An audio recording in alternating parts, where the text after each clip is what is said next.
Every great empire believes it will last forever. The Romans believed it. The Persians believed it. The Mongols believed it. They were all wrong, but there was one city, one single city, that watched all of them rise and fall from the same set of walls across 1,000 years and kept going. It was the richest city on earth, the most fortified, the most connected, the crossroads of every civilization that has ever mattered. And today, most people cannot tell you its name. So, how does the most powerful city in the world for 600 years simply vanish from the conversation? And what did its disappearance set in motion that we are still living with today? Somewhere around the year 900 AD, a merchant departed the Tang dynasty's eastern trade networks and began the long overland journey west along the Silk Road. He had done this before. He knew what to expect from the road: the mountain passes, the desert heat, the caravanserai stops, the slow accumulation of distance. What he did not know, what no amount of prior travel could have prepared him for, was what waited at the end of the route. Because at the end of every major trade artery in the known world, there was one destination, one city where all roads, all sea lanes, all commercial ambitions eventually arrived. And when you finally stood before it, when you crested the last hill or rounded the final bend of the Golden Horn and the city appeared before you in full, travelers recorded the same reaction across centuries, across cultures, across languages. Silence, then awe, then the slow, creeping understanding that everything you had previously considered large or impressive or powerful was, in fact, quite small. This city was Constantinople. Founded in 330 AD by the Roman Emperor Constantine the Great on the site of an older Greek settlement called Byzantium, it was not built by accident or by gradual accumulation the way most great cities are. It was designed, deliberately placed. Constantine looked at a map of the known world, identified the single most strategically valuable piece of real estate on the planet, and built his capital there. A narrow triangular peninsula at the meeting point of Europe and Asia, flanked on two sides by water, connected to the continent by a strip of land narrow enough to defend with a wall. The geography was not merely convenient. It was, by the standards of the ancient world, a superpower in itself.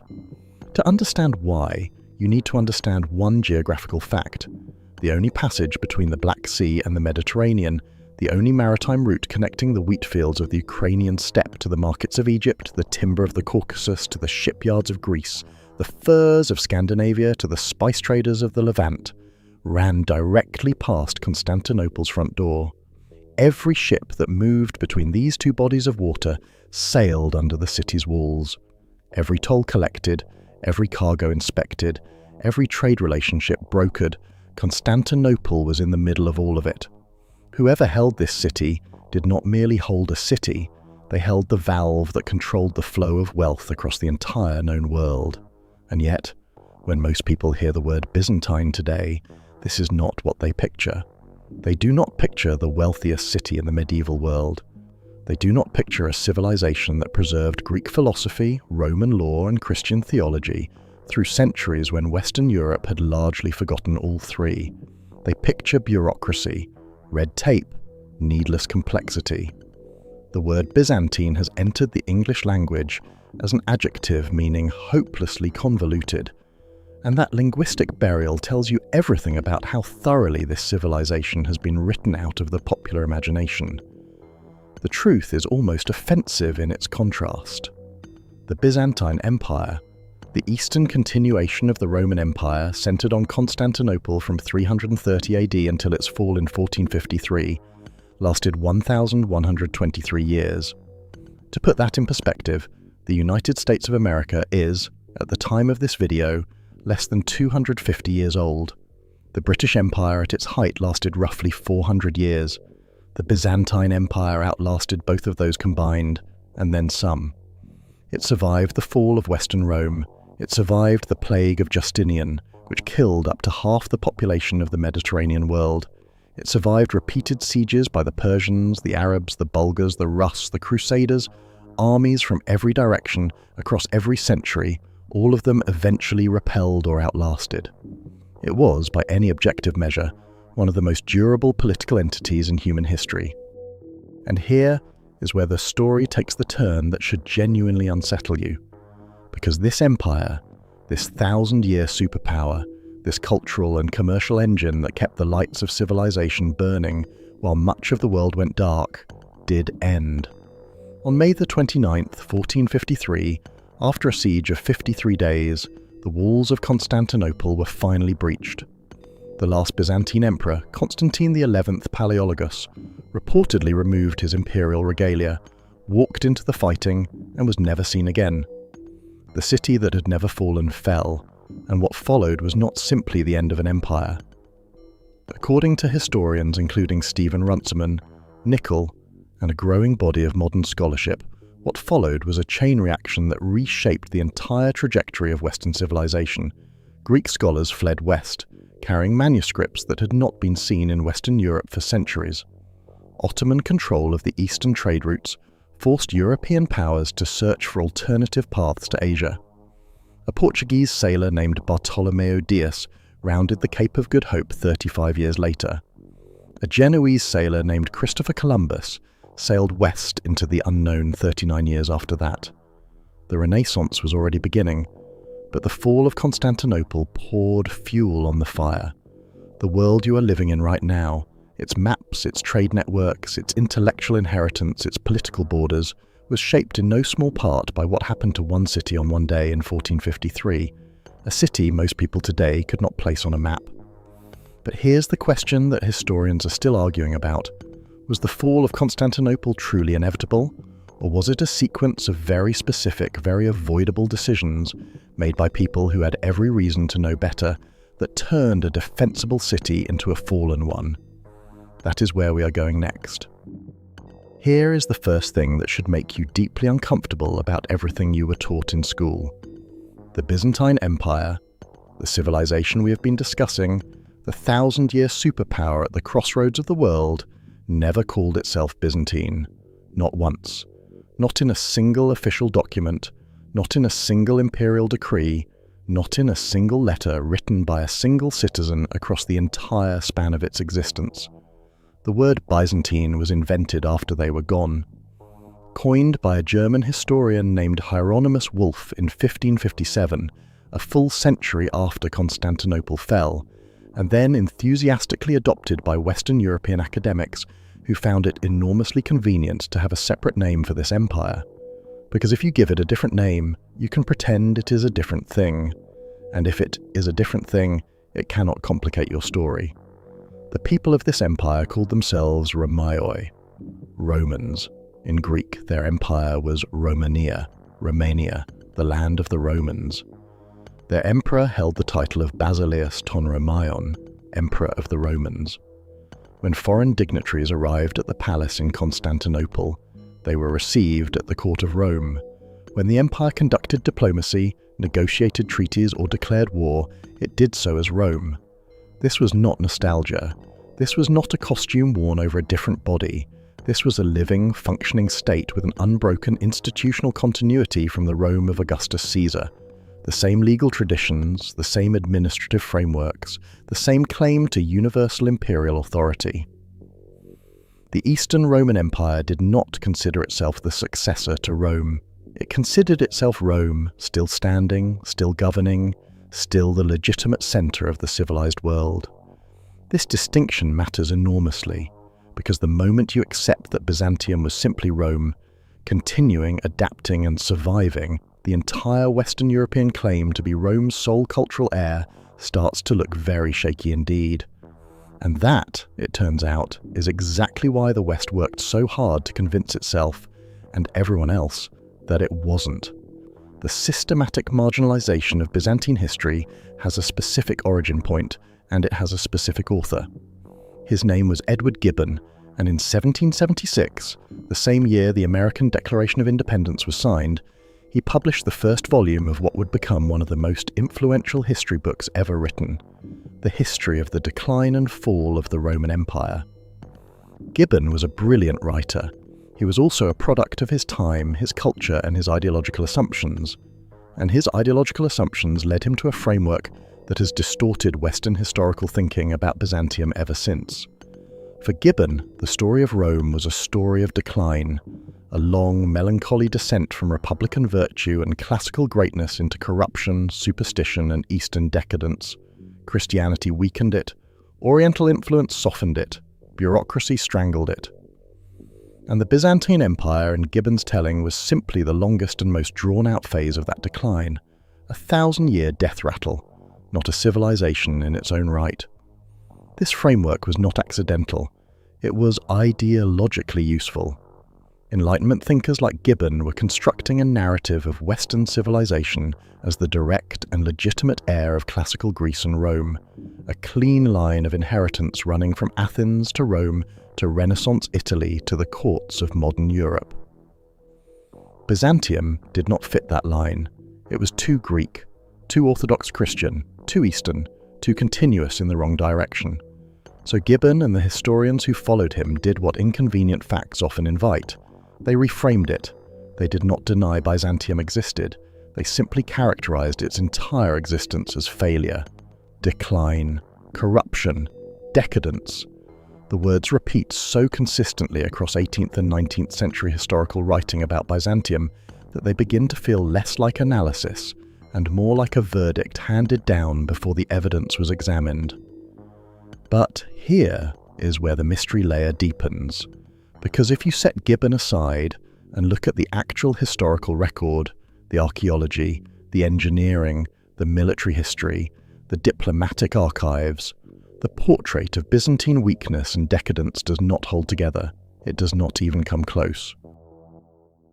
Consider the engineering. The Hagia Sophia was completed in 537 AD under Emperor Justinian.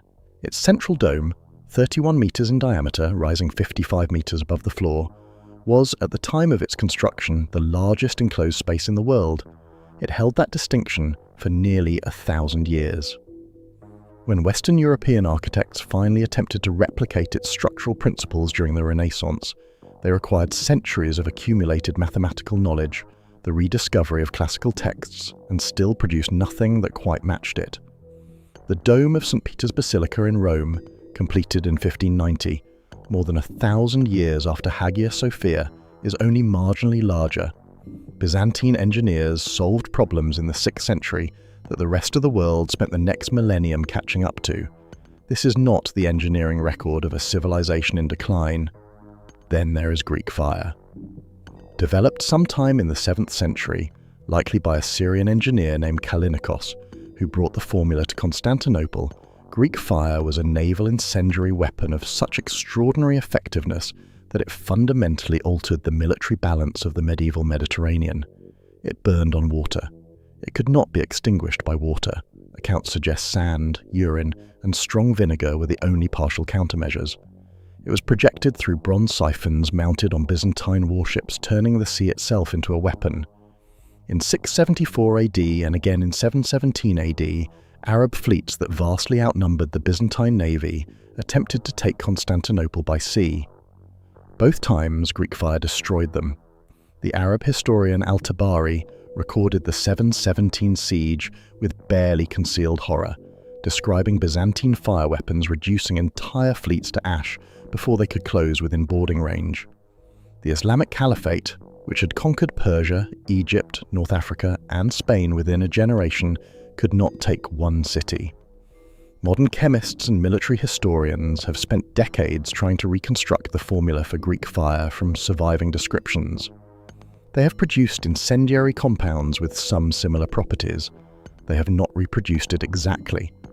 The full formula, a state secret so closely guarded that Byzantine sources record it was known only to the emperor and a small group of engineers bound by sacred oath, died with the empire. A weapon so advanced that we cannot fully replicate it today, produced by a civilization that Western historians described as decadent and technically stagnant. The contradiction is not subtle, which brings us to the question that the decline narrative has never satisfactorily answered. If Byzantium was as weak, as corrupt, as administratively paralyzed as Gibbon and his successors claimed, how did it survive? Not for a decade, not for a century, For over 1,000 years, it survived the Sassanid Persian Empire, which it fought to a standstill across multiple generations of warfare. It survived the initial explosive expansion of the Islamic Caliphate, absorbing the loss of Egypt and Syria, while holding Anatolia and the Balkans. It survived the Bulgarian Empire at the height of its power. It survived multiple incursions by Rus forces from the north. It survived the First and Second Crusades passing through its territory, often more hostile than helpful, and the devastating sack of Constantinople by the Fourth Crusade in 1204, which was, let the irony land fully, carried out not by Muslims or pagans but by fellow Christians from Western Europe. It survived that, rebuilt, and kept going for another 250 years. A civilization that consistently survives enemies of that caliber across that span of time is not declining. It is adapting, absorbing, and enduring. The decline narrative is not a historical finding. It is a rhetorical choice, one made by people with specific reasons to need it to be true. And now we arrive at the thread that, once you pull it, does not stop unraveling. In the 1950s, researchers working in the Vatican Secret Archives, now known as the Vatican Apostolic Archive, identified a cache of Byzantine diplomatic correspondence dating from the final decades of Constantinople's existence. The letters, addressed to multiple Western European courts and to the papacy itself, are increasingly desperate in their appeals for military assistance against the advancing Ottoman forces of Sultan Mehmed II. The Byzantine Emperor Constantine XI was not passive in the face of the threat. He was writing, pleading, offering significant political and ecclesiastical concessions, including the reunification of the Orthodox and Catholic churches, a schism that had defined the political landscape of Christendom for 4 centuries, in exchange for the military support that might have held the city. The letters were received, they were read, and the response from Western Europe was, with isolated and insufficient exceptions, silence. Some historians have argued this was geopolitical calculation. Western powers had their own conflicts, their own resource constraints. Others have argued it was something more deliberate, that certain powers in Western Europe had quietly concluded that a weakened or eliminated Byzantine state served their interests better than a restored one. That the removal of Constantinople as a competing power centre, commercial, theological, political, was not an outcome they were motivated to prevent. Whether that reading is entirely supported by the evidence is a question historians continue to debate. What is not debated is the outcome. The help did not come. The city fell. And the world that emerged from its ashes was one in which Western Europe stood, for the first time in over 1,000 years, without a rival, without a mirror, without the living proof that Rome had never really ended. The question of whether that was accident, negligence, or calculation is one that the historical record has never cleanly answered. And that silence, that careful, well-preserved Vatican Archive silence, is exactly where we are going next. Before we get to the fall, before we get to the conspiracy, the betrayal, the silence in the Vatican archives, and the question of whether Constantinople's end was inevitable or engineered, we need to stop. We need to stand inside what was actually there. Because one of the quiet tragedies of how Byzantine history has been taught, or more accurately not taught, is that most people never get to feel the full weight of what was lost. They are handed a summary, a footnote. A civilization reduced to a paragraph between the fall of Rome and the rise of the Renaissance, as though the 1,000 years in between were merely a waiting room. They were not. What happened in Constantinople between the 4th and 15th centuries was one of the most extraordinary sustained acts of human civilization ever recorded. And if you're going to understand why its destruction mattered, why it sent shockwaves through history that are still visible today, you first need to understand exactly what was built there. Start with the building that, even today, after 15 centuries, after conquest and conversion and earthquake and neglect, still stops people in their tracks the moment they walk through its doors. The Hagia Sophia, completed in 537 AD under the Emperor Justinian I, built in a period of just 5 years by a workforce historians estimate at 10,000 labourers, directed by 2 lead architects, Anthemius of Tralles, a mathematician, and Isidore of Miletus, a physicist. It was not simply a church, it was a proof of concept, a demonstration in stone and mortar and gold mosaic that the human mind could bend the physical world to purposes it had never attempted before. The central dome is 31 meters in diameter and rises 55 meters above the floor. Those numbers do not convey the experience. What conveys the experience is this. The base of the dome is ringed by 40 arched windows, placed so precisely that at certain times of day, the light passing through them creates the impression that the dome is not resting on the walls below it, but floating above them, suspended in air, unconnected to the earth, hovering on light alone. The 6th century historian Procopius, writing within living memory of its construction, recorded that visitors believed the dome was hung from heaven by a golden chain. That was not poetry. That was the honest report of what the engineering looked like to people who had never seen anything remotely like it. For the next 900 years, no architect in the world built anything that matched it. The Pantheon in Rome, completed in 125 AD, has a wider dome, but it is an unreinforced concrete oculus, a fundamentally different structural solution. The Hagia Sophia's dome is pendentive construction, a system of curved triangular supports that transfer the weight of a circular dome onto a square base, a problem that had never been solved at that scale before Anthemius and Isidore solved it. When Filippo Brunelleschi finally constructed the dome of Santa Maria del Fiore in Florence in 1436, completing it nearly 900 years after Hagia Sophia, scholars celebrated it as one of the supreme engineering achievements of the Renaissance. It is. Brunelleschi's dome is a masterwork. It is also 2 meters narrower than the dome built in Constantinople 9 centuries earlier by men working without his accumulated mathematical inheritance. The Renaissance did not surpass Byzantine engineering. In this specific and measurable case, it caught up to it. But the Hagia Sophia, as astonishing as it is, was not even close to the most consequential thing built in Constantinople. That distinction belongs to a collection of legal texts that most people have never heard of, produced under the same Emperor Justinian between 529 and 534 AD, that quietly became the foundation on which the legal systems of the modern Western world were constructed. The Corpus Juris Civilis, the body of civil law, was Justinian's commission to a team of legal scholars led by a jurist named Tribonian to do something that had never been attempted at that scale. Take the entire accumulated body of Roman law, stretching back 7 centuries, and systematize it. Reconcile the contradictions, eliminate the redundancies, organize it into a coherent, accessible, applicable code. The result was 4 volumes, the Codex, the Digest, the Institutes, and the Novellae, that synthesized centuries of Roman legal thought into a framework clear enough to actually govern a functioning society. When Byzantine scholars fleeing Constantinople after 1453 carried their manuscripts into Western Europe, among the most consequential documents they brought were copies of the Corpus Juris Civilis.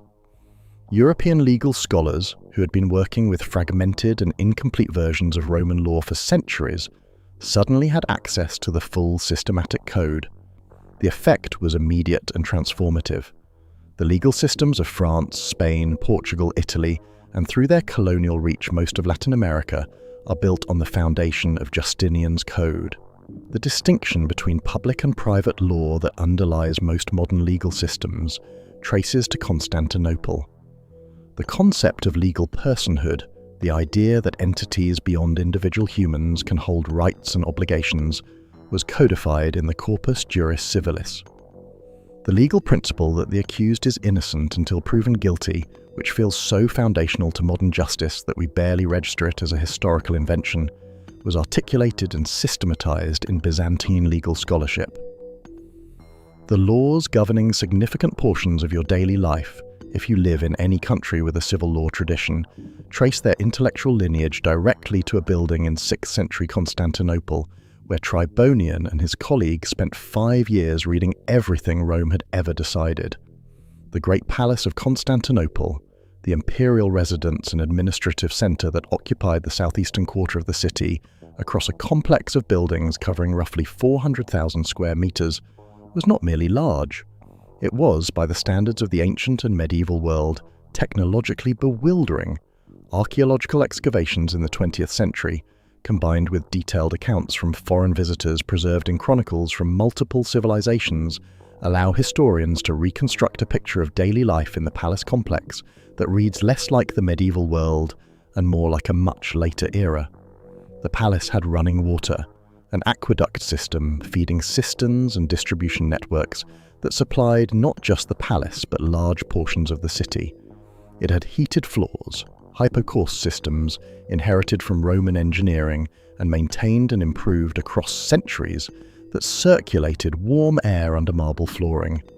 It had a functioning sewer network connecting the palace and significant portions of the city to underground drainage infrastructure that emptied into the sea. When London was finally equipped with a comprehensive sewer system in the 1860s, following a public health catastrophe known as the Great Stink of 1858, when the Thames became so polluted with raw sewage that Parliament itself was rendered uninhabitable. It was solving a problem that Constantinople had solved 13 centuries earlier. The city's infrastructure extended beyond the palace.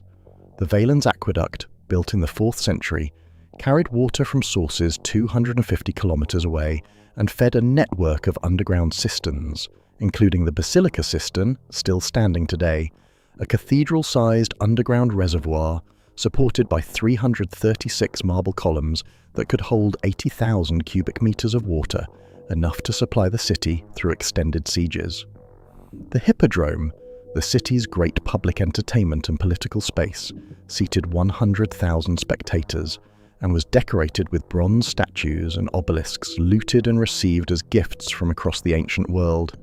The Mise, the city's great central boulevard, was lined with colonnaded porticos, statues, and public monuments for its entire length from the city's western gate to the imperial palace. Constantinople was not a medieval city that happened to have some impressive buildings. It was an urban infrastructure project of a sophistication that the rest of the world would not approach again for over 1,000 years.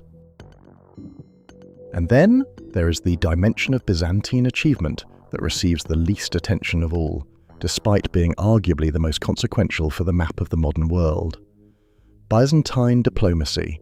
The empire developed, across centuries of necessity, what modern political scientists would recognize as a systematic theory and practice of soft power, the use of cultural influence, religious conversion, trade relationships, and strategic marriage alliances as instruments of geopolitical leverage, deployed with a sophistication and consistency that no contemporary state could match. The conversion of the Slavic peoples is the clearest example. In the 9th century, Byzantine missionaries, most famously the brothers Cyril and Methodius, dispatched by the Patriarch of Constantinople, travelled north into the territories of the Slavic kingdoms. They did not go merely to convert. They went as cultural engineers. They created a written alphabet for the Slavic language, the Glagolitic script, which evolved into the Cyrillic alphabet still used across Russia, Bulgaria, Serbia, Ukraine, and a dozen other nations today. They translated the liturgy into Old Church Slavonic, making Byzantine Orthodox Christianity accessible in the vernacular rather than requiring conversion to Greek. They were, in effect, building nations. Bulgaria and Serbia converted to Orthodox Christianity and entered the Byzantine cultural orbit. Most consequentially, in 988 AD, the Rus Prince Vladimir of Kiev accepted Orthodox Christianity and married a Byzantine princess, a diplomatic transaction that tied the Kievan Rus to Constantinople and set the cultural trajectory of what would become Russia. The Russian Orthodox Church traces its apostolic succession to Constantinople. The Cyrillic alphabet used by nearly 250 million people today was designed in a Byzantine monastery. The cultural DNA of the Slavic world, its religious tradition, its written language, its artistic vocabulary, was written in Constantinople. Every dimension of Byzantine achievement points toward the same conclusion, and it is a conclusion that the historical record supports without requiring any embellishment. This was not a civilization in decline. This was a civilization at the frontier of what human organization and creativity could accomplish in the medieval world. Its engineering set standards the rest of the world spent centuries reaching. Its legal thought became the foundation of modern Western law. Its infrastructure matched standards that would not be achieved again until the industrial era. Its diplomacy shaped the cultural and religious identity of nations that exist today. And it did all of this continuously, across 1,000 years, while simultaneously defending itself against every major military power of the medieval world, which is exactly what makes the question that historians have argued about for 5 centuries so genuinely difficult to answer. If Byzantium was this extraordinary, if it was this resilient, this creative, this strategically sophisticated, why did it end? Not why did it eventually lose a battle? Civilizations lose battles. Why did the whole thing collapse finally and completely on a single day in May 1453? And, more disturbingly, when you look at the full evidence, the diplomatic correspondence, the trade records, the military history of the final century, was the fall of Constantinople actually inevitable? Or was it, in some meaningful and documentable sense, a choice? The story of how Constantinople survived 1,000 years of external enemies is, in many ways, the most extraordinary military and diplomatic record in medieval history. But the story of how it was finally broken, from within, by the people who were supposed to be its allies, is something else entirely. That is the story we are going to tell next. To understand how Constantinople finally fell, you first have to understand everything it survived, because the fall of 1453 is often presented as the inevitable conclusion of a long decline, a weakened empire finally meeting an enemy it could not overcome. That framing is not supported by the evidence.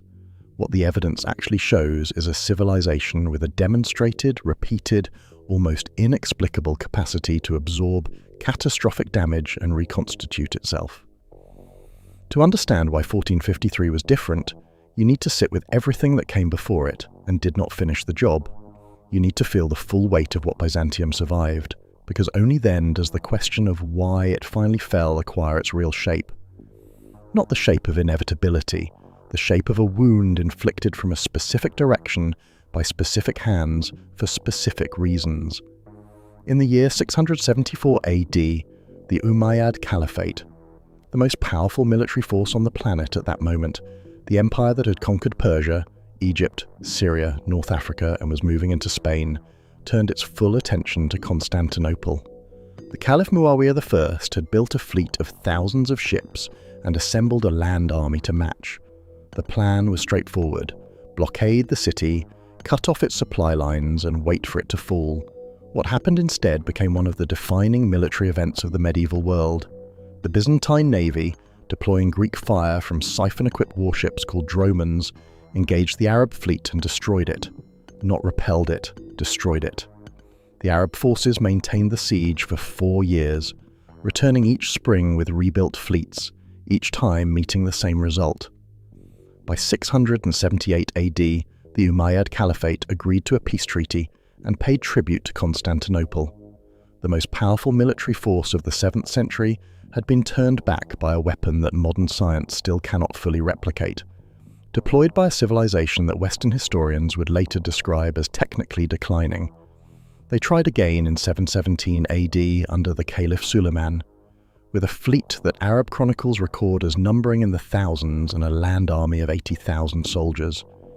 The Emperor Leo III met them with Greek fire, a brutal winter that the Arab forces were not equipped for, and a series of naval engagements that destroyed the Arab fleet so thoroughly that contemporary Arab historians recorded the loss with barely disguised horror. The second great Arab attempt to take Constantinople failed as completely as the first. Edward Gibbon, the same historian who characterized Byzantium as a long decline, acknowledged in a rare moment of clarity that if Constantinople had fallen in 717 AD, Arab armies would have faced no significant obstacle between the Bosphorus and the Atlantic Ocean. The survival of Constantinople in that moment was, by Gibbon's own assessment, one of the pivotal events in the history of Western civilization. A civilization he spent the rest of his career characterizing as decadent and weak had just saved the West. The contradiction did not appear to trouble him. The Arab sieges were the most dramatic of the external threats, but they were far from the only ones. The Bulgar Empire to the north produced military commanders of genuine brilliance and fought Byzantium across generations of wars that at times pushed the empire to the edge of extinction. In 811 AD, the Bulgarian Khan Krum annihilated a Byzantine army at the Battle of Pliska, killed the Emperor Nikephoros I, the first Byzantine emperor to die in battle in over 4 centuries, and had his skull lined with silver to use as a drinking cup. It was a humiliation of the First Order. The empire absorbed it, restructured, and continued. A century later, the Emperor Basil II, who would earn the epithet Basil the Bulgar Slayer for reasons that are exactly as direct as the name suggests, reversed the balance so completely that he blinded 15,000 Bulgarian prisoners after the Battle of Kleidion in 1014, leaving one eye to every 100th man so they could lead the others home to their Khan, who died of shock upon seeing them. Byzantium did not merely survive its enemies, it periodically destroyed them with a thoroughness that leaves modern historians slightly uncomfortable. But the wound that cut deepest, the one that Byzantine historians recorded with a grief and fury that still radiates from the pages of their chronicles, did not come from the Arabs, or the Bulgars, or the Persians, or the Mongols pressing from the east. It came from fellow Christians, from Western Europe, from the armies of the Fourth Crusade. The Fourth Crusade was launched in 1202 with the stated purpose of recapturing Jerusalem from Muslim control. It never reached Jerusalem. Instead, through a sequence of events involving Venetian financial manipulation, a disputed Byzantine succession crisis, and the moral collapse of crusading leadership, the army of the Fourth Crusade arrived at Constantinople in 1203, became entangled in Byzantine dynastic politics, and on April 12, 1204, following the breakdown of a negotiated settlement, stormed the city. What followed was 3 days of looting that contemporary Western chroniclers, who were present, recorded with a mixture of justification and visible shame. The Byzantine historian Nicetas Choniates, who escaped the city hidden under a cloak while the sack was in progress, wrote an account of such controlled anguish that it remains one of the most devastating documents in medieval historical literature. Churches were stripped, libraries were emptied or burned, statues that had stood since classical antiquity were melted for their metal. The sacred relics that Constantinople had accumulated over 9 centuries, and which were among the most prized religious objects in Christendom, were carried off to Venice, France, and dozens of other Western destinations, where many remain today. The Crusaders established a Latin empire in Constantinople that lasted until 1261. For 57 years, the city that had been the centre of Orthodox Christian civilization was ruled by Western Catholic lords who systematically stripped it of whatever the initial sack had left behind. When the Byzantine Emperor Michael VIII Palaiologos retook Constantinople in 1261, reconquering his own capital from fellow Christians, let that fact sit for a moment. He returned to a city that had been hollowed out. The population had collapsed, the infrastructure was damaged, the treasury was empty. The great palace was in such disrepair that the reconquering emperor chose not to live in it. Byzantium came back from the dead in 1261, but it came back diminished in ways that would prove over the following 2 centuries very difficult to reverse. The reconquest of 1261 bought time. It did not restore what had been lost, and it could not reverse the structural economic damage that was quietly becoming the most dangerous threat Byzantium had ever faced. More dangerous than the Arab fleet, more dangerous than the Bulgar army, more dangerous than the Crusaders, because it was invisible. It was slow, and it was being administered by people the empire considered allies. In the 12th century, the Byzantine emperors, facing chronic military pressure and perpetual fiscal strain, had made a series of trade concessions to the Italian city-states of Venice and Genoa that seemed, in the moment, like pragmatic diplomacy. The Venetians and Genoese had powerful navies and extensive trade networks, granting them favourable trading rights in Constantinople, reduced tariffs, guaranteed warehouse space in the city's commercial districts, exemptions from the customs duties that Byzantine merchants paid in full, secured their cooperation and brought tax revenue, however discounted, into the imperial treasury. It seemed like a reasonable exchange. What it actually was, as Venetian and Genoese trade records from the 13th and 14th centuries make unmistakably clear, was colonial extraction operating from inside the city. Modern economic historians who have examined these records in detail have found that by the 14th century, the annual customs revenue collected by Venetian and Genoese merchants operating in Constantinople exceeded the total customs revenue collected by the Byzantine imperial government itself, in Constantinople's own port. Italian merchants were collecting more tax in the Byzantine capital than the Byzantine emperor was. The empire's own commercial infrastructure had been quietly taken over by its Western partners, who paid less than Byzantine merchants for the same access, pocketed the difference, and reinvested it in their own expanding commercial empires. The financial records show an empire being systematically drained, not by military conquest, but by the compounding arithmetic of preferential trade terms maintained across generations. This is the narrator's assessment, delivered not as opinion, but as the conclusion that the weight of the evidence supports. Byzantium was not killed by the Ottoman army in 1453. The Ottoman army delivered the final blow to a patient that had been bleeding out for 2 centuries. The Fourth Crusade broke the bones. The Venetian and Genoese trade concessions drained the blood. The civil wars of the 14th century, the catastrophic dynastic conflict between John V Palaiologos and John VI Cantacuzene, which consumed the empire's remaining military resources and required both sides to invite Ottoman forces onto Byzantine territory as military allies, a decision of almost incomprehensible strategic self-destruction, destroyed what remained of the sinew. By the time Mehmed II appeared before the walls of Constantinople in April 1453, he was not conquering a superpower. He was closing an account that others had opened long before him. The Ottoman forces numbered between 60,000 and 80,000 soldiers. The Byzantine defenders numbered, according to the most reliable contemporary accounts, approximately 7,000, including foreign volunteers. The walls that had held for 1,000 years were manned by a garrison less than 1/10 of the size required to defend them adequately. The treasury was empty.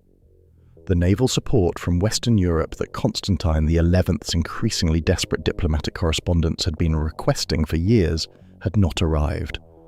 The last Byzantine emperor went to the walls on the morning of May 29th, 1453, removed his imperial regalia, and fought as a soldier. He was never found. The walls did not fail. The empire that built them had been hollowed out from within, by bad treaties, by betrayal, by the slow arithmetic of economic extraction, and by the silence of the allies who read Constantine's letters and chose not to answer. The question is no longer how Constantinople fell. The question is who made sure it would, and that is the question the Vatican archives are still very carefully not answering cleanly. In the spring of 1453, a 21-year-old sultan stood on a hill outside the greatest city in the world and looked at its walls. His name was Mehmed II, and he had been thinking about those walls since childhood. His father, Murad II, had looked at them too. So had the Umayyad caliphs before him, and the Bulgar Khans, and the armies of a dozen other civilizations across 1,000 years of failed attempts. The walls had never been breached from the outside. Every enemy that had ever come to take Constantinople had eventually gone home, defeated, negotiated away, or simply exhausted by the arithmetic of trying to break something that did not break. Mehmed knew all of this history. He had studied it deliberately, methodically, with the focused attention of someone who intended to be the exception. He was 21 years old, and he had brought something none of his predecessors had brought, not just a larger army, though his army was larger, not just a more determined will, though his determination was total. He had brought a weapon that the walls of Constantinople, for all their centuries of invincibility, had never been designed to withstand, and he had obtained it in a way that tells you, in a single transaction, everything you need to know about why this siege ended differently from every other siege that came before it. His name was Urban. He was Hungarian, a master cannon founder, and in 1452 he arrived in Constantinople with a proposal for Emperor Constantine XI. He could build a cannon, he said. A cannon unlike anything previously constructed, capable of throwing a stone ball of unprecedented size over an unprecedented distance with an unprecedented destructive force. He presented his technical specifications. He named his price. Constantine listened, consulted his treasury officials, and gave Urban an answer that sealed the fate of his civilization. The Byzantine Empire could not afford him. the treasury that had once funded the construction of the Hagia Sophia, that had maintained the largest and most sophisticated urban infrastructure in the medieval world, that had paid for Greek fire and golden throne rooms and the diplomatic conversion of entire nations, was empty. Not strained, not reduced. Empty. Urban thanked the emperor, left Constantinople, and travelled to the Ottoman court of Mehmed II, where he made the same proposal. Mehmed did not consult treasury officials. He simply asked Urban how large a cannon he could build if cost was no object. Urban told him. Mehmed told him to build it.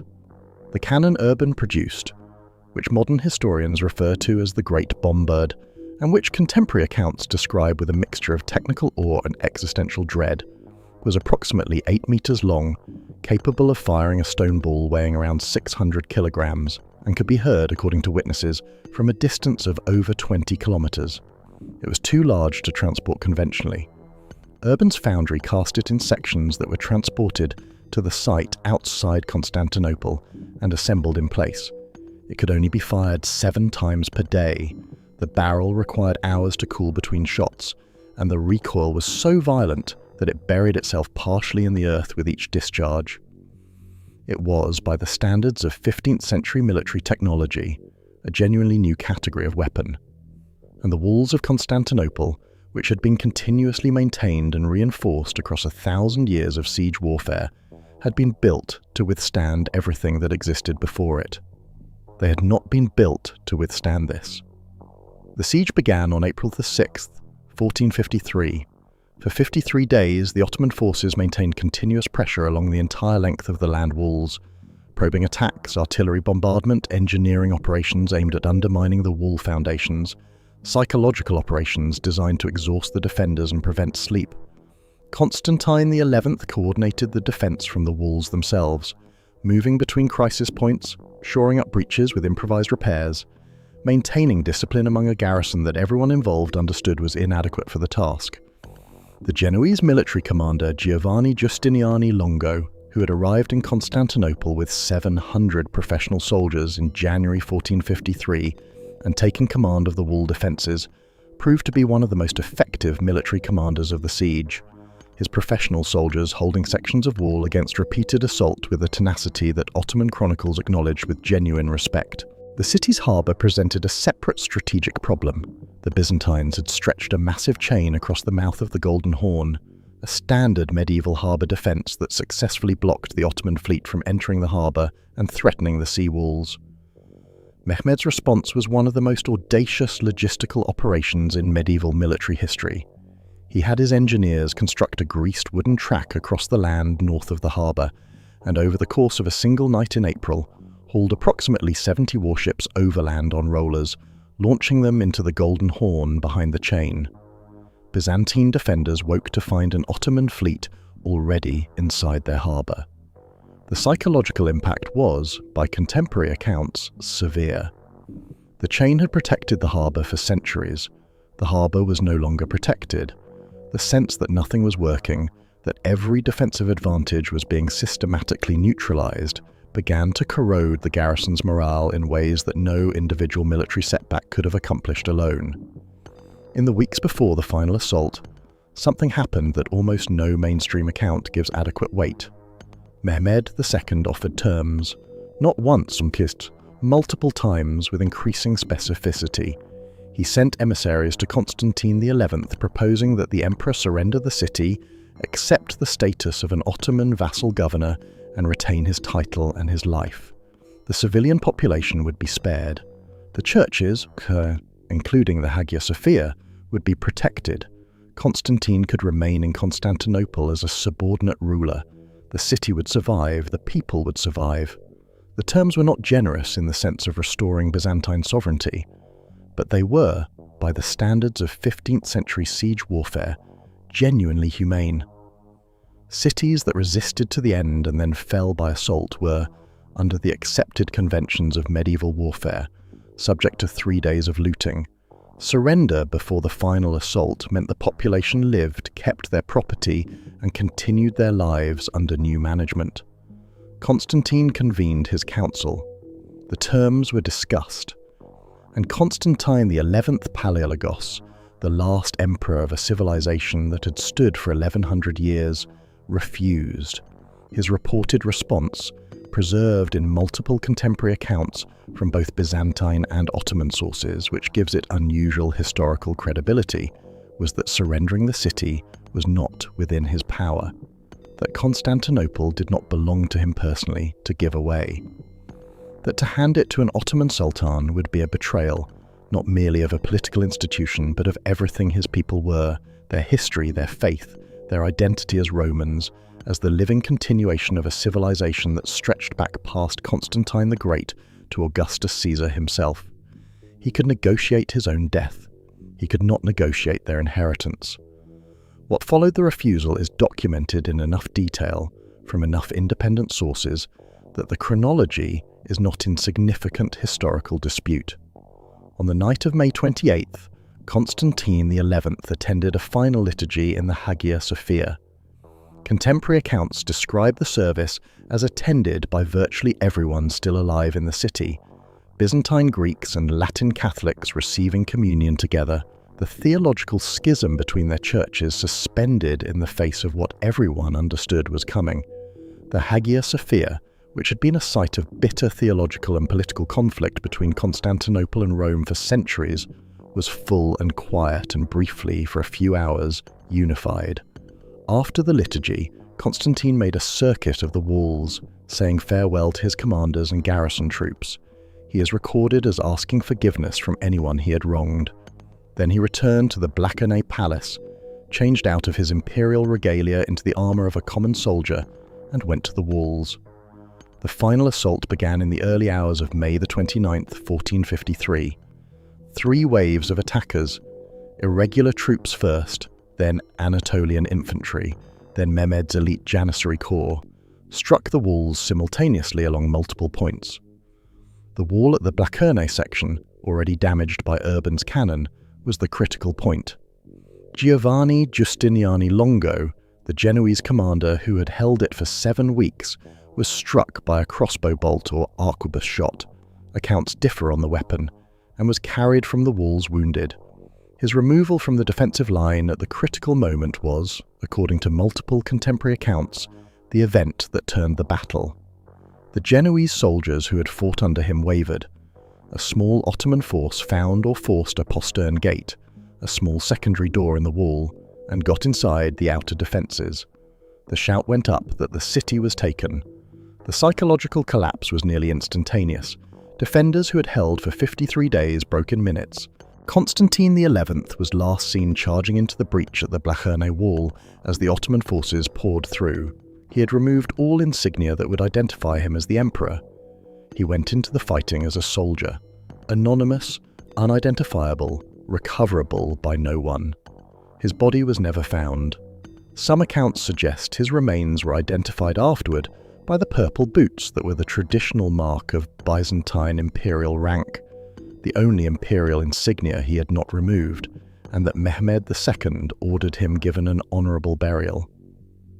Other accounts dispute this. The historical record at this point becomes genuinely unclear, as it does at the edges of catastrophic events. What is not unclear is the outcome. The last Roman emperor died in the rubble of his city, anonymous by choice on the morning of May 29, 1453, and with him, in any meaningful sense, the Roman Empire, which had existed in one form or another since 27 BC, which had outlasted every other political entity of the ancient world, which had survived plague and civil war and invasion and theological schism and economic collapse and the sack of its own capital by its own allies, came to its end. But here is the detail that the standard account of 1453 almost always omits, the detail that transforms the fall from a military event into a historical mystery with implications that extend far beyond the walls of one city. In the weeks before the final assault, a Venetian and Genoese naval relief fleet was assembled in the Aegean. The ships existed, the crews were ready, the fleet set out, and then it turned back. The official explanation, recorded in Venetian diplomatic correspondence and cited by historians who accept the conventional account, is a combination of adverse winds and the calculation that the fleet was insufficient in size to break the Ottoman naval blockade. These explanations are plausible. They are also, when examined against the full documentary record, including the Byzantine diplomatic correspondence in the Vatican archives, the Venetian trade records showing Italian merchants already negotiating commercial concessions with Mehmed's court before the siege ended, and the conspicuous speed with which Venetian and Genoese merchants resumed profitable trade with the Ottoman Empire immediately after the fall, deeply, persistently unsatisfying.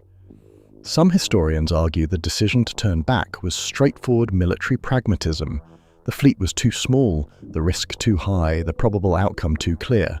Others have argued, with documentary support from Venetian internal correspondence, that certain powerful commercial interests in Venice had quietly concluded that Ottoman control of Constantinople, combined with the right trade concessions from Mehmed, might actually serve Venetian commercial interests better than a restored Byzantine Empire, whose economic sovereignty would have required the renegotiation of the preferential terms that had been enriching Venice for 2 centuries.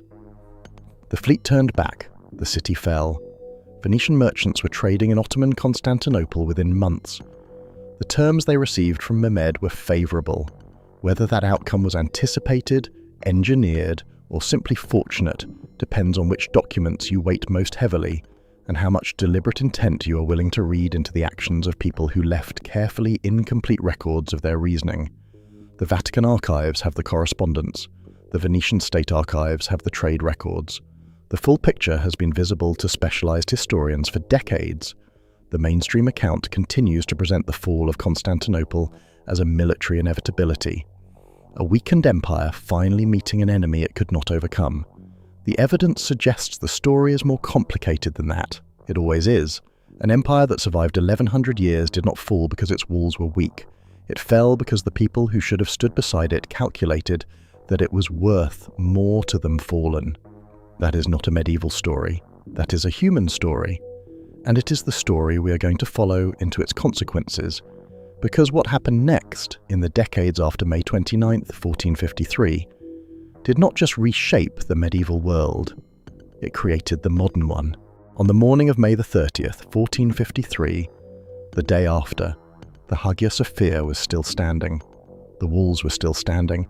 The streets, the cisterns, the aqueducts, the marble colonnades of the Mez, the physical infrastructure of Constantinople was largely intact. Mehmed II had given explicit orders against the destruction of the city's architectural fabric. He understood, with the strategic intelligence that defined his entire campaign, that a destroyed Constantinople was worth nothing. A conquered Constantinople, functioning and productive at the crossroads of world trade, was worth everything. So the buildings survived, the city survived.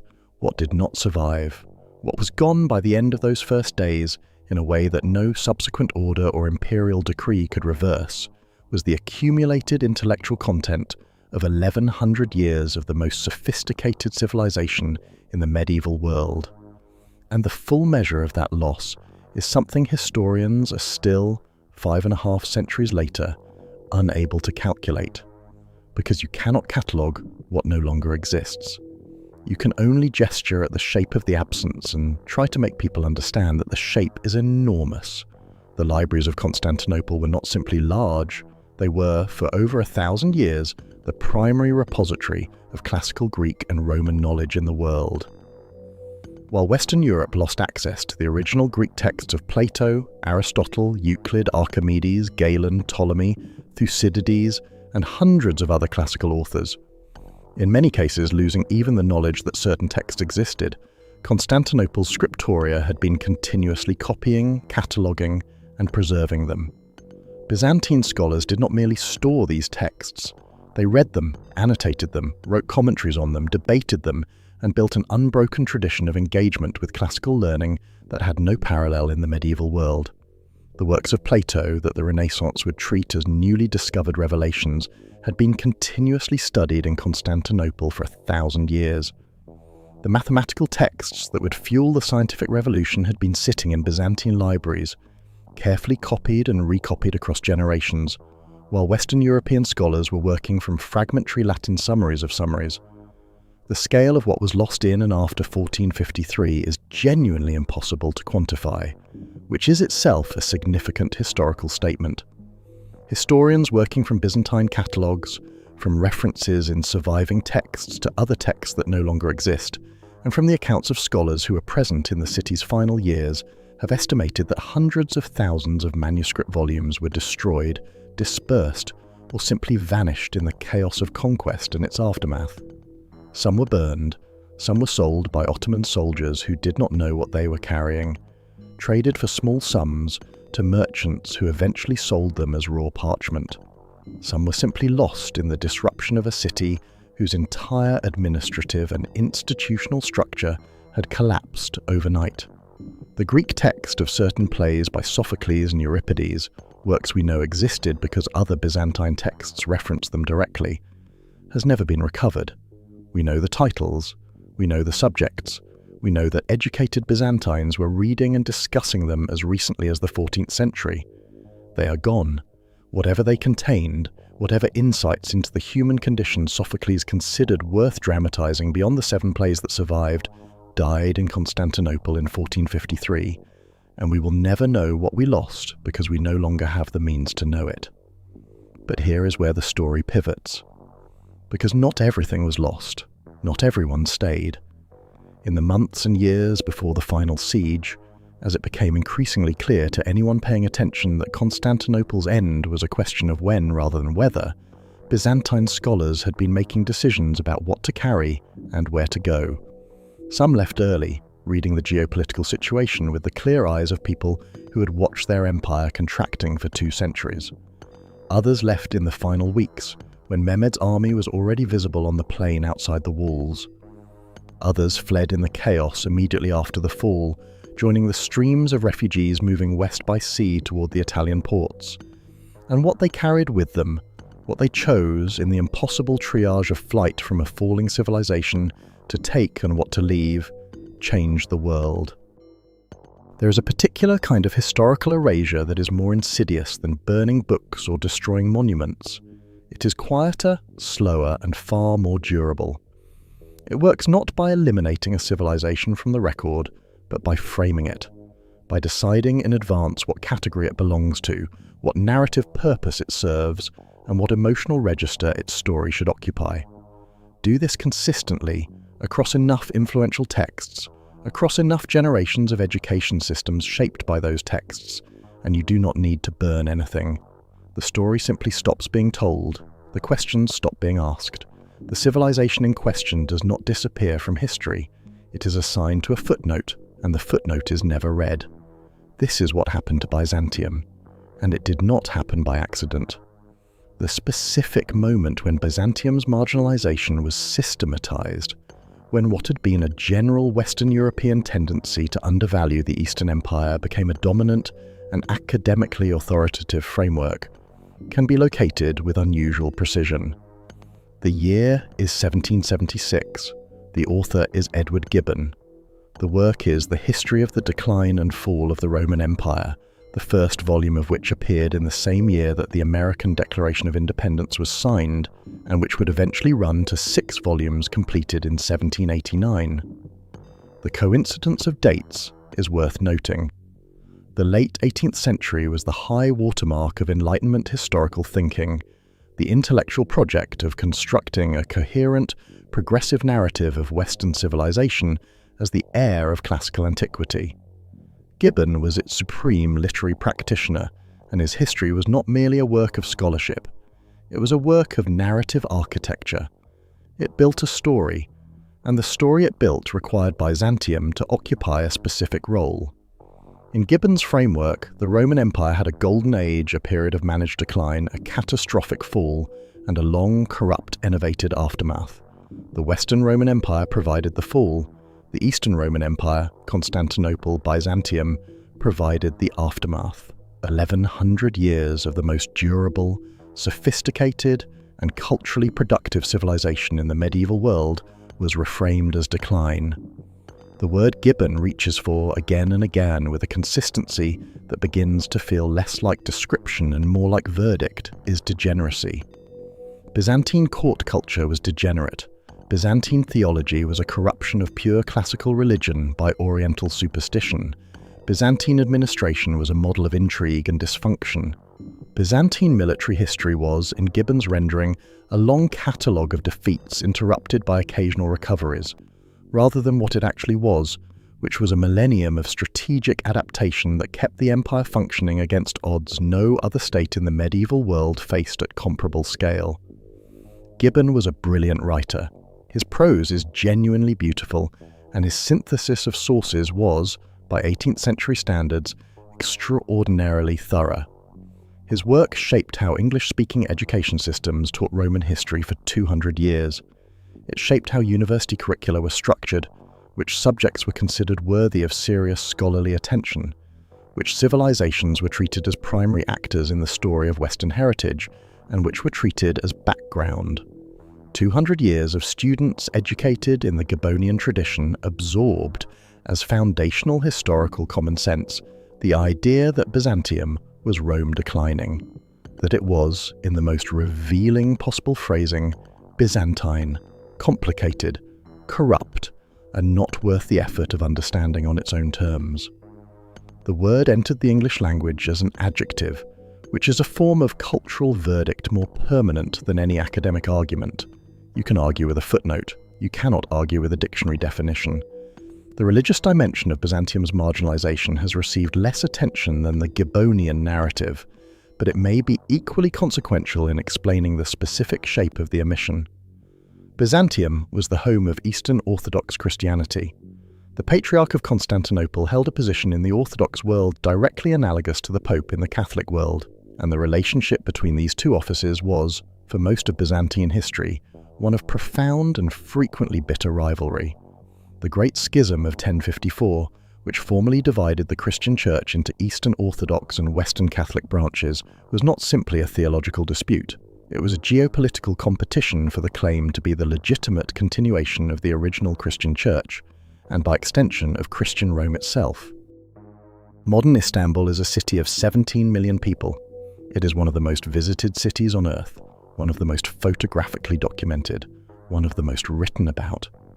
Tourists come for the bazaars, the Bosphorus, the minarets, the food, the history, the Ottoman history, primarily the Topkapi Palace and the Blue Mosque and the Grand Bazaar, all of it magnificent, all of it real, all of it built on top of something older that most visitors never think to ask about.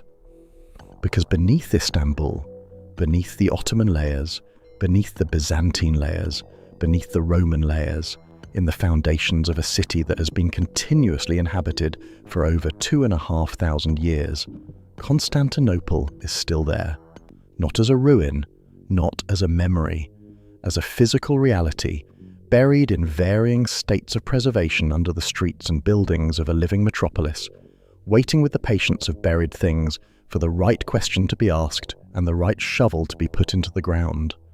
The Hagia Sophia still stands. This fact, encountered plainly rather than dressed in historical framing, retains an almost vertiginous quality if you let yourself feel it properly. A building completed in 537 AD is still standing. It is not a ruin. Its dome, the dome that Anthemius and Isidore solved in mathematics and stone 15 centuries ago, the dome that Western architects spent 900 years trying to replicate, is still intact, still structurally sound, still performing the engineering function its builders designed it to perform. It has been an Orthodox Christian cathedral, a Roman Catholic cathedral briefly during the Latin occupation, an Ottoman imperial mosque, a secular museum under the Turkish Republic, and since 2020, a functioning mosque again. It has survived earthquakes, fires, conquests, regime changes, and the full span of everything that has happened in this part of the world across 15 centuries. The building that Procopius described as a dome hung from heaven by a golden chain is still receiving visitors. You can go there. You can stand inside it and look up at the place where the dome meets the ring of windows and see exactly what that Tang dynasty merchant saw, what Byzantine emperors saw, what Mehmed II saw when he entered it on the afternoon of May 29, 1453, and by contemporary accounts was struck immediately silent by what he was looking at. The physical continuity is not merely aesthetic. It is evidential. The Hagia Sophia is a proof of concept that is still standing, still demonstrating, still making its argument about what Byzantine civilization was capable of. Every year, millions of people walk through its doors and experience, even if they do not consciously register it, the specific quality of light and space and engineering that a Byzantine mathematician and a Byzantine physicist created in the 6th century. The building is doing what it was designed to do. The civilization that designed it has been reduced to an adjective meaning needlessly complicated. The building outlasted the narrative. The living inheritance of Byzantium is not confined to one building. However extraordinary that building is, it is distributed across the modern world in ways that most people encounter daily without any awareness of its origin.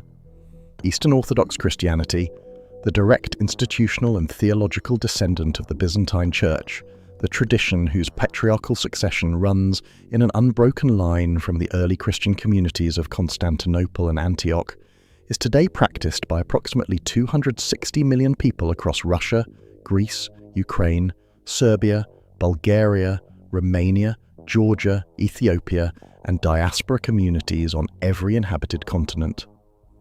The Russian Orthodox Church, the largest Orthodox communion in the world, traces its apostolic succession to the Byzantine Patriarchate of Constantinople.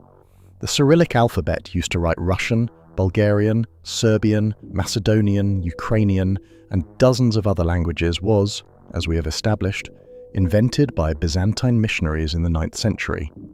The iconographic conventions of Western religious art, the gold backgrounds, the frontal presentation of holy figures, the specific visual grammar of sacred representation that runs from Byzantine mosaics through Giotto, through Fra Angelico, through the entire tradition of Western religious painting, derive directly from Byzantine artistic tradition.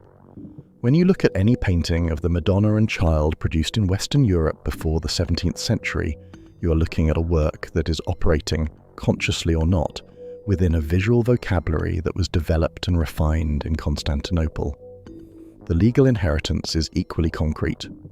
The Corpus Juris Civilis of Justinian, carried west by Byzantine refugees and reintroduced to European legal scholarship in the Renaissance, is the direct ancestor of the civil law systems that govern France, Spain, Italy, Portugal, Germany, and, through their colonial legal exports, most of Latin America, Sub-Saharan Africa, and Southeast Asia. Approximately 4 billion people, more than half the human population, live under legal systems whose foundational principles were systematized in 6th century Constantinople. The legal concept that an accused person is innocent until proven guilty, the distinction between public and private law, the doctrine of legal personhood, the systematization of contract, property, and inheritance law. These are not abstract historical curiosities. They are the operative principles of the legal systems under which billions of people conduct their daily lives, and they were written in a building in Constantinople by a team of scholars working under an emperor whose name most of those 4 billion people have never heard, and now the question that has been unresolved since the first chapter. The body of Constantine XI, Palaiologos, was never found. In the chaos of the final assault on May 29, 1453, the last emperor of a 1,000-year civilization removed his imperial regalia and died anonymously in the fighting. Some accounts claim his remains were identified afterward by his purple imperial boots and given honorable burial by Mehmed's orders. Other accounts dispute this. The historical record at this point is genuinely, irreducibly unclear. The man who refused to surrender his city because it was not his to give away disappeared into the rubble of its fall and left no confirmed grave, no confirmed remains, no confirmed final resting place. What he left instead was a legend. In the years and decades after 1453, across the Orthodox communities of Greece, the Balkans, and the broader Byzantine diaspora, a story began to circulate that would persist with remarkable durability for the next 4 centuries. The story held that Constantine had not died, that at the moment the Ottoman forces broke through the walls. An angel had descended and transformed the emperor into marble, had turned him to stone mid-stride, preserving him in suspended animation beneath the earth near the Golden Gate of Constantinople. the great ceremonial entrance through which Byzantine emperors had traditionally returned to the city in triumph. There he waited, the story said, sleeping in stone, the Marmaromenos Vasilius, the Marble Emperor. And when the time came, when the Orthodox world was ready, when the historical moment was right, the angel would return, restore him to flesh, and the last emperor would wake beneath Constantinople's walls and lead his people back to the city that was theirs. The legend is not history. No scholar presents it as history. But legends are data of a different kind. They tell you what a people needed to believe when the historical reality was unacceptable. The Byzantine diaspora needed to believe that the end was not the end, that a civilization of such duration and such achievement could not simply stop, that the emperor who refused to surrender, who chose anonymous death in the rubble over the preservation of his own life at the cost of his people's inheritance, was not gone but waiting. The Marble Emperor is the grief of an entire civilization expressed in the only language grief has when the facts are too final to be argued with. It persisted in Greek folk culture into the 20th century. It appears in poetry, in folk songs, in the oral tradition of communities that remembered Constantinople across generations of diaspora. It is still there, if you know where to look. The legend that a sleeping emperor waits beneath the stones of Istanbul to reclaim a city that stopped being Constantinople 5.5 centuries ago. In 2004, construction work on a new metro line in Istanbul's Yenikapı district broke through into something unexpected. Archaeologists called to the site found, beneath several meters of accumulated urban fill, the remains of the ancient Byzantine harbour of Theodosius, one of the main commercial ports of Constantinople, operational from the 4th century AD and buried under silt and debris after a series of storms in the medieval period gradually made it unusable. What they found in the harbour sediment was, by the standards of Byzantine archaeology, extraordinary. The preserved hulls of more than 30 Byzantine ships, ranging from small fishing vessels to large merchant galleys, the largest collection of ancient and medieval shipwrecks ever found in a single excavation. Thousands of artifacts, amphorae still sealed, personal objects, navigational instruments, cargo records, the accumulated material evidence of a working port across 1,000 years of the most commercially active city in the medieval world. The excavation continued for nearly a decade. It produced findings that revised Byzantine maritime history, Byzantine commercial history, and Byzantine material culture in ways that are still being processed by scholars. The Yenikapı excavation was completed in its primary phase, but the analysis of its findings is ongoing, and it is not the only excavation currently active beneath Istanbul. The city's rapid urban development, new metro lines, new infrastructure, new building foundations, keeps breaking through into Byzantine layers that have been undisturbed for 5 centuries. Each new excavation produces new findings. Each new finding requires adjustments to what scholars thought they knew.